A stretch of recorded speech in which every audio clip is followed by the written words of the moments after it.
നമസ്കാരം. Big boss Malayalam season 7 അങ്ങനെ big boss Malayalam season 7 അങ്ങനെ പടിവാതിക്കൽ വന്ന് നിൽക്കുകയാണ്. ഏതാണ്ട് കഷ്ടിച്ചൊരു 2 മാസമേ ഇനിയുള്ളൂ ബിഗ് ബോസ് മലയാളം സീസൺ 7 തുടങ്ങാൻ വേണ്ടിയിട്ട്. അപ്പോ നിങ്ങൾക്ക് എല്ലാവർക്കും അറിയാവുന്നതുപോലെ നമ്മൾ ഈ വട്ടം റിവ്യൂ ചെയ്യാതെ ഒന്നും ഇരിക്കത്തില്ല. ചിലപ്പോൾ ഈ ചാനലിലായിരിക്കും, ചിലപ്പോൾ മറ്റേ ചാനലിലായിരിക്കാം. മിക്കവാറും ഈ ചാനലിൽ തന്നെ ആയിരിക്കും. കാരണം ഏറ്റവും കൂടുതൽ ആൾക്കാർ കിടക്കുന്നത് ഇതിനകത്താണ്, ബിഗ് ബോസുമായി ബന്ധപ്പെട്ട്. അതുകൊണ്ട് ചിലപ്പോൾ ഈ ചാനലിലായിരിക്കാം. ഓക്കെ, എന്തായാലും നമ്മൾ റിവ്യൂ ചെയ്യും, അത് വിടുന്ന ഒരു കാര്യമില്ല. അപ്പോ നമ്മളൊരു പ്രഡിക്ഷൻ ലിസ്റ്റ് പോലെ കുറച്ച് ദിവസം മുമ്പ് ഒരു സംഭവം ഇട്ടിട്ടുണ്ടായിരുന്നു. ഇന്ന് ഞാനൊരു കൺഫർമേഷൻ പറയുകയാണ്. ഞെട്ടണ്ട, നിങ്ങൾ തമ്പനയിൽ കണ്ടതുപോലെ ഒരു കൺഫർമേഷൻ ഞാൻ പറയുകയാണ്. അത് മറ്റാരുമല്ല, ഇപ്പോൾ ലൈംലൈറ്റിൽ ഏറ്റവും കൂടുതൽ പ്രശസ്തി ആർജിച്ച് നിൽക്കുന്ന, ഏറ്റവും കൂടുതൽ ചർച്ചാ വിഷയമാകുന്ന, വീഡിയോസിനെല്ലാം മില്യൺസ് ഓഫ് വ്യൂസ് കിട്ടുന്ന മറ്റാരുമല്ല, നമ്മുടെ എല്ലാവരുടെയും പ്രിയങ്കരിയായ രേണുസുതി. കൺഗ്രാറ്റുലേഷൻസ്. കളിയാക്കി പറഞ്ഞതല്ല, ഞാൻ സീരിയസ് ആയിട്ട് പറയാണ്. ആദ്യത്തെ കൺഫർമേഷൻ നമുക്ക് പറയാൻ പറ്റുന്ന ഒരു പേര് അത് രേണുസുതിയുടെ തന്നെയായിരിക്കും. ഇനി രേണുസുതിക്ക് ഈ കൺഫർമേഷൻ കൊടുത്തിട്ടുണ്ടോ എന്ന് ചോദിച്ചു കഴിഞ്ഞാൽ കൊടുത്തിട്ടില്ല എന്നുള്ളതാണ് ഉത്തരം. കാരണം അങ്ങനെ അവര് പെട്ടെന്ന് അവർക്കൊന്നും കൺഫർമേഷൻ കൊടുക്കത്തില്ല. അവരടുത്ത് ചോദിക്കുന്നത് ഇത്രയായിരിക്കും: ഈ സമയത്ത്, അതായത് ഈ ബിഗ് ബോസ് നടക്കുന്ന കാലയളവിൽ നിങ്ങൾ ഫ്രീ ആയിരിക്കുമോ, നിങ്ങൾക്ക് അപ്പോൾ വേറെ കമ്മിറ്റ്മെന്റ് ഒന്നും ഇല്ലല്ലോ എന്നവരില്ല എന്ന് പറഞ്ഞു കഴിഞ്ഞാൽ ഉറപ്പായിട്ടും വരും. ഇനി രേണുസുതി എന്തുകൊണ്ട് ഞാൻ കൺഫർമേഷൻ ഞാൻ പറയുന്നു എന്ന് ചോദിച്ചു കഴിഞ്ഞാൽ, ബിഗ് ബോസിന്റെ പാറ്റേൺ അറിയാമല്ലോ. ബിഗ് ബോസിന് വേണ്ടത് എന്താണ്? ആൾക്കാർ തള്ളി ഇടിച്ച് കയറുക, അല്ലെങ്കിൽ ഈ വിവാദത്തിൽ നിൽക്കുന്ന ആൾക്കാരെ, അല്ലെ, ലൈം ലൈറ്റിൽ ഇപ്പോൾ ഏറ്റവും കൂടുതൽ നിൽക്കുന്ന പിന്നെ കത്തി നിൽക്കുന്നവരെ എന്ത് ചെയ്യുക? ബിഗ് ബോസിലേക്ക് കൊണ്ടുവരിക, അതുകൊണ്ട് അവർക്ക് റീച്ച് ഉണ്ടാക്കുക എന്നുള്ളതാണ്. ഇപ്പൊ നമുക്ക് സോഷ്യൽ മീഡിയയിൽ നോക്കിക്കഴിഞ്ഞാൽ രേണുസുതിയെക്കാളും മറ്റൊരു ആളില്ല, അല്ലേ? അപ്പൊ ബിഗ് ബോസിലെ അവർ ഈ രേണുസുതി എടുക്കാൻ വേണ്ടിയിട്ട് നല്ല പഠിച്ച പണി 18 നോക്കും എന്നുള്ളതാണ്. എങ്ങനെയെങ്കിലും രേണുസുതി വില്ലിങ് ആയി കഴിഞ്ഞാൽ ബിഗ് ബോസിലേക്ക് രേണുസുതിയെ എടുക്കും എന്നുള്ളത് 101% ഉറപ്പാണ്. അവർക്ക് വേണ്ടത് എന്താണ്? ഈ പറഞ്ഞ ആൾക്കാർ കാണുക, എന്താണ്, ഒരു ചർച്ചാ വിഷയമാക്കുക എന്നുള്ളതാണ്. ഇനി രേണുസുതിക്ക് ഇതിന് സമ്മതമാണോ എന്ന് ചോദിച്ചാൽ, നമ്മൾ അറിഞ്ഞത് രേണുസുതിക്ക് സമ്മതമാണ്. അവര് ഈ പറഞ്ഞു കഴിഞ്ഞാൽ, വിളിച്ചു കഴിഞ്ഞാൽ ഞാൻ പോകും എന്നുള്ളത് തന്നെയാണ് രേണുസുതിന്റെ അഭിപ്രായം, അല്ലെങ്കിൽ തീരുമാനം.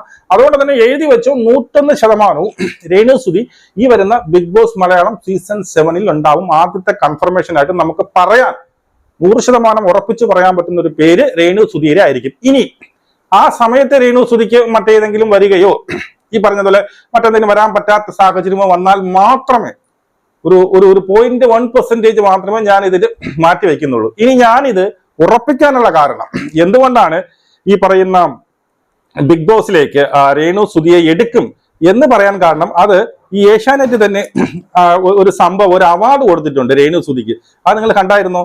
അതായത് ഏഷ്യാനെറ്റ് ഇന്നാണ് കണ്ടത്. ഇതുകൂടെ കണ്ടപ്പോൾ ഞാൻ പൂർണ്ണമായിട്ട് ഉറപ്പിച്ചത്, ഏഷ്യാനെറ്റ് ഒരു അവാർഡ് കൊടുത്തിട്ടുണ്ട്. വിമർശനങ്ങൾ, പഴികൾ, ട്രോളുകൾ, ഒടുവിൽ ആദ്യ അവാർഡ് നേടി രേണുസുതി. ഇതാണ് മറുപടി എന്ന് കമന്റുകൾ. ആരെന്ത് പറഞ്ഞാലും അഭിനയം തുടരുമെന്ന് അങ്ങനെ ഇങ്ങനെ ഒരു പോസ്റ്റ് വന്നു. അതായത് എനിക്ക് തോന്നുന്നു ഈ ആൽബം ഇല്ലേ, ഈ പയ്യനുമായിട്ട് ചേർന്ന ആൽബത്തിനുള്ള അഭിനയത്തിനായിരിക്കാം.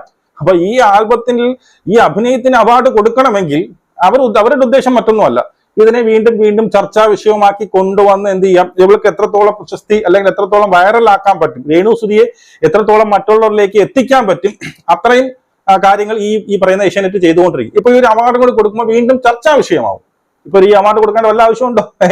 ആലോചിച്ചപ്പോ അവരെല്ലാം മുൻകൂട്ടി കാണുകയാണ്. അപ്പം ഇതിങ്ങനെ ഒരു അവാർഡ് കൊടുക്കുന്നു, വീണ്ടും ചർച്ചാ വിഷയമാവുന്നു, വീണ്ടും ഇതിനെക്കുറിച്ച് എന്ത് ചെയ്യുന്നുണ്ട്, ഈ പറഞ്ഞ ചർച്ചകൾ ഉണ്ടാവുന്നു. അപ്പൊ ഇന്നലെ നടന്ന ഈ പറഞ്ഞ പഴയ സുധിയുടെ 2ാം ഭാര്യയുടെ വെളിപ്പെടുത്തൽ, അതെല്ലാം ഈ പറയുന്ന രേണുസുതിക്ക് ബിഗ് ബോസിലേക്ക് പോകാനുള്ള ഒരു ചവിട്ടുപടിയാണ്, അതെല്ലാം. അപ്പൊ ഈ ബിഗ് ബോസ് തുടങ്ങുന്നത് വരെ, ബിഗ് ബോസ് സ്റ്റാർട്ട് ചെയ്യുന്നത് വരെ രേണുസുതിയുടെ ഈ ഒരു പിന്നീട് പ്രശസ്തി ഉണ്ടല്ലോ, അല്ലെങ്കിൽ ഈ ഒരു കത്തി നിൽക്കുന്ന ഒരു സംഭവം, ആ സാധനം കുറയരുത് എന്ന് ആരാഗ്രഹിക്കുന്നുണ്ട്? ഏഷ്യാനെറ്റുകാർ കൃത്യമായിട്ട് ആഗ്രഹിക്കുന്നുണ്ട്. അതുകൊണ്ട് തന്നെയാണ് ഇടയ്ക്കിടയ്ക്ക് ഇങ്ങനെയുള്ള സംഭവങ്ങൾ ഇട്ട് കൊടുക്കുന്നത്. മനസ്സിലായോ? അതുകൊണ്ട് നിങ്ങൾ എഴുതി വെച്ചു 101% ഈ പറയുന്ന രേണുസുതി ഇതിലുണ്ടാവും. കഴിഞ്ഞ പ്രാവശ്യം എനിക്ക് നല്ല ഓർമ്മയുണ്ട്. കഴിഞ്ഞ പ്രാവശ്യം ഇതുപോലെ നമുക്ക് കൺഫർമേഷൻ കിട്ടി, അല്ലെങ്കിൽ ബിഗ് ബോസിൽ തന്നെ ആദ്യത്തെ ആള് പിന്നീട് 100% ഉറപ്പുണ്ട് എന്ന് പറഞ്ഞ കൺഫർമേഷൻ കിട്ടിയത് മറ്റാരുമല്ല, അത് ജാസ്മിൻ ജാഫർ ആയിരുന്നു. നമ്മളത് ആദ്യം പറയുകയും ചെയ്തു. നമ്മൾ കഴിഞ്ഞ പ്രാവശ്യം നമുക്ക് ഏറ്റവും ഫസ്റ്റ് കിട്ടിയ പേര് ജാസ്മിൻ ജാഫർ എന്തായാലും ഉണ്ടാവും. ആ സമയത്ത് സത്യം പറഞ്ഞു കഴിഞ്ഞാൽ ജാസ്മിന് കൺഫർമേഷൻ കിട്ടിയിട്ടില്ലായിരുന്നു. ജാസ്മിന് അവര് കൺഫർമേഷൻ കൊടുക്കും മുമ്പേ നമ്മൾ അറിഞ്ഞു എന്തായാലും ഈ പറയുന്ന ജാസ്മിൻ ഇതിനകത്ത് ഉണ്ടാവും. ജാസ്മിൻ വില്ലിങ് ആണെങ്കിൽ ഇതിനകത്ത് ഉണ്ടാകുമെന്ന് പറഞ്ഞത് കൃത്യമായിട്ട് സംഭവിച്ചു. ജാസ്മിൻ ഉണ്ടായിരുന്നു. മനസ്സിലായല്ലോ. അപ്പൊ ഈ വർഷം നമുക്ക് ആദ്യമായിട്ട് ഒരു കൺഫർമേഷൻ കിട്ടുന്നത് ഈ പറയുന്ന രേണു സുധിയാണ്. രേണു സുധിന് മറ്റെന്തെങ്കിലും ബുദ്ധിമുട്ട് ഇല്ല എന്നുണ്ടെങ്കിൽ ആ സമയത്ത് എഴുതി വെച്ചോ, 101% എഴുതി വെച്ചോ, ഈ പറയുന്ന പിന്നീട് നമ്മുടെ പിന്നീടാണ് രേണു സുധി ഉണ്ടാകും എന്നുള്ളതാണ്. ഇനി രേണു സുധിയെ കുറിച്ച് നമ്മുടെ അഭിപ്രായം അങ്ങനെ ആയിരിക്കും. അതായത് നിങ്ങൾക്കറിയാം, ഞാൻ ഉൾപ്പെടെയുള്ള അല്ലെങ്കിൽ ബിഗ് ബോസിന്റെ റിവ്യൂസ് ഇടുന്ന പലവരും രേണു സുധിക്ക് അഗേൻസ്റ്റ് ആയിട്ട്, അവൾ ഇപ്പൊ ചെയ്യുന്ന പല കാര്യങ്ങൾക്കും അഗേൻസ്റ്റ് ആയിട്ട് വീഡിയോ ചെയ്തിട്ടുണ്ട്, ഞാനും ചെയ്തിട്ടുണ്ട്. ഞാൻ ചില കാര്യങ്ങളോടൊന്നും രേണു സുധി ചെയ്യുന്നതിനോടൊന്നും എനിക്ക് എതിരഭിപ്രായമാണ് ഉള്ളത്. അതുകൊണ്ട് തന്നെ നമ്മൾ ഇനി രേണു സുധി അതിനകത്തേക്ക് വരുമ്പോൾ അവളെ വീണ്ടും കുറ്റപ്പെടുത്തുമോ എന്നൊരു ചിന്തയൊക്കെ നിങ്ങൾക്ക് ഉണ്ടാവും. പക്ഷെ അങ്ങനെ ഒരിക്കലും സംഭവിക്കത്തില്ല. നമ്മൾ എപ്പോഴും പറയുന്നത് പോലെ അതിന് ഉത്തമ ഉദാഹരണമാണ് ജാസ്മിന്റെ കേസ് പറയാം. ജാസ്മിൻ ഈ പറയുന്ന ബിഗ് ബോസിനകത്ത് പോകുമ്പോൾ ജാസ്മിൻ എനിക്ക് ഇഷ്ടമാണ്. ജാസ്മിനെ സപ്പോർട്ട് ചെയ്തുകൊണ്ടാണ് നമ്മൾ വീഡിയോ ഇട്ടത്, മനസ്സിലായി. എന്നിട്ടും ഈ പറയുന്ന അതിനകത്ത് പോയി ജാസ്മിൻ കാണിച്ചത് എനിക്ക് ഇഷ്ടപ്പെടാത്തത് കൊണ്ട് നമ്മൾ പിന്നെ ജാസ്മിനെ അഗേൻസ്റ്റ് ആയിരുന്നു. ജാസ്മിൻ പോണതിന് മുമ്പേ പോകട്ടെ, ആ കൊച്ചു ജയിക്കട്ടെ എന്നുള്ള ചിന്ത തന്നെയായിരുന്നു എനിക്ക്. അതുപോലെ തന്നെ പിന്നെന്ത് ചെയ്തു, ആ ചിന്ത മാറി. അവിടെ കാണിച്ചതിന്റെ പിന്നെന്ത് ചെയ്തു, അവളുടെ കൊഴുപ്പുകൾ കാരണം അവൾക്ക് നമുക്ക് എതിരായിട്ട് പറയേണ്ടതായിട്ട് വരുന്നു. അതുപോലെ തന്നെ അഖിൽ മാരാറിന്റെ കേസ് പറയാം. അഖിൽ മാരാർ കയറുമ്പോൾ ഞാൻ അഖിൽ മാരാർക്ക് എതിരായിരുന്നു. അഖിൽ മാരാർ ഈ പറഞ്ഞ ബിഗ് ബോസിനകത്ത് കയറുമ്പോൾ ഞാൻ അഖിൽ മാരാർക്ക് എതിരായിരുന്നു, മനസ്സിലായോ. 2 ആഴ്ച കഴിഞ്ഞ് പുള്ളി അവിടെ നല്ലൊരു മത്സരാർത്ഥിയാണെന്ന് കണ്ടറിഞ്ഞ് നമ്മൾ എന്ത് ചെയ്തു, അഖിൽ മാറിനെ സപ്പോർട്ട് ചെയ്തു. ഇപ്പൊ ഞാൻ അഖിൽ മാറിന്റെ ചില സ്റ്റേറ്റ്മെന്റോട് ഞാൻ ഇപ്പോഴും എതിരാണ്. അതിൽ കാര്യമില്ല. അപ്പൊ ഞാൻ പറഞ്ഞു വരുന്നത്, രേണു സുധി ഇവിടെ എന്ത് ചെയ്ത് എന്നുള്ളത് ഒരു മാറ്ററേ അല്ല. ഇപ്പോൾ അവിടെ എന്ത് ചെയ്തുകൊണ്ടിരിക്കുന്നതേ മാറ്ററേ അല്ല. അതിനകത്ത് കയറിയിട്ട് എന്താണ് രേണു സുധി പിന്നെ കാണിക്കുന്നത് എനിക്ക് ഇഷ്ടപ്പെട്ടാൽ, പ്രേക്ഷകർക്ക് ഇഷ്ടപ്പെട്ടാൽ നമ്മൾ സപ്പോർട്ട് ചെയ്യും. അതല്ല അവിടെ ചെന്ന് കൂതറ സ്വഭാവം എടുത്തു കഴിഞ്ഞാൽ രേണു സുധി ഒരു രക്ഷയുമില്ല, പുറഞ്ഞം ആയിരിക്കും നമുക്ക് വിമർശനങ്ങൾ വരുന്നത്.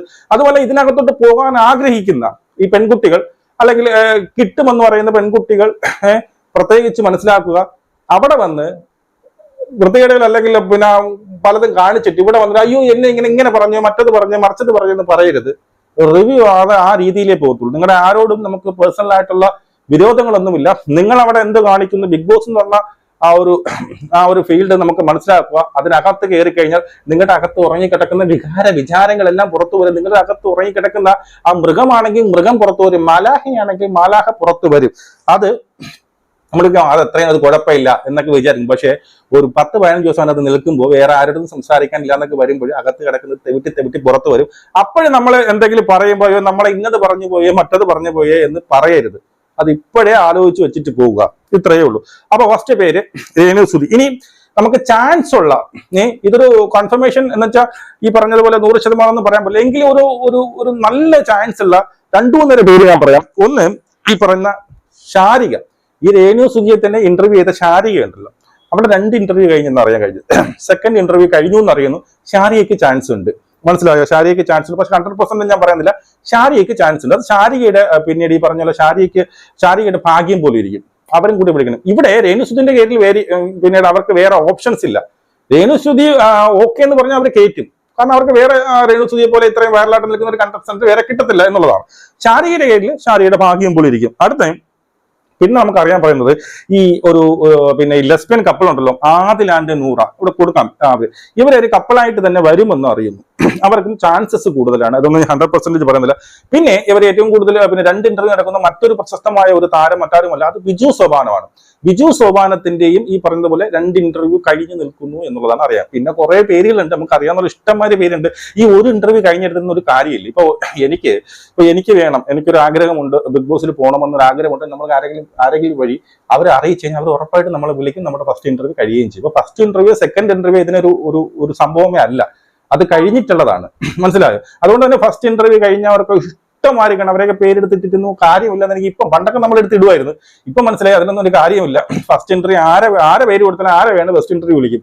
സെക്കൻഡ് ഇന്റർവ്യൂ പാസ് ചെയ്യുന്ന തേർഡ് ഇന്റർവ്യൂലേക്ക് വരുമ്പോഴേ നമുക്ക് ഇത് ഏതാണ്ടൊരു നമ്മൾ എടുക്കാനുള്ള ചാൻസ് ഉണ്ട് എന്ന് നമുക്ക് അറിയാൻ സാധിക്കില്ല. അപ്പോൾ ഇതാണ് ആദ്യമായിട്ടാണ് നമ്മൾ പറഞ്ഞ കൺഫർമേഷൻ എഴുതി വെച്ചോ, Renu Sudhi first contestant season 7, Bigg Boss season 7. നമുക്ക് ഇവിടെ കാണാം. ജയ് ഹിന്ദ്.